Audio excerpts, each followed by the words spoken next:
Guys, আমার প্রচন্ড শরীর খারাপ হয়েছিল। তার জন্য দেখো আমি কলকাতায় ডাক্তার দেখাতে গিয়েছিলাম। জায়গাটা নিশ্চয়ই চেনো,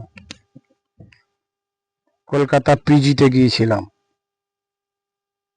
দেখতে পাচ্ছ নিশ্চয়ই, এটা এমার্জেন্সি রুম। সেখানে গিয়ে প্রচন্ড লাইন গাইস, লাইনে ডাক্তার দেখাতে হয়েছিল।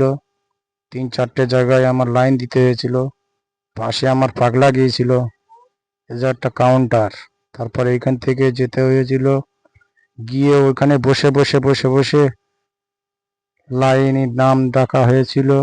তারপরে এখানে বসে পড়ে থাকলাম কিছুক্ষণ, এদের সঙ্গে বসেছিলাম, এই যে দেখতে পাচ্ছ। তারপরে সঙ্গে সঙ্গে আমার ওখানে আমার আশেপাশে একটা বন্ধুর সাথে দেখা, আমাদের গ্রামেই বাড়ি। বন্ধুর সঙ্গে দেখা হলো, উনিও ডাক্তার দেখাতে গিয়েছিল ওনার স্ত্রীর জন্য। বুঝতে পেরেছেন গাইস?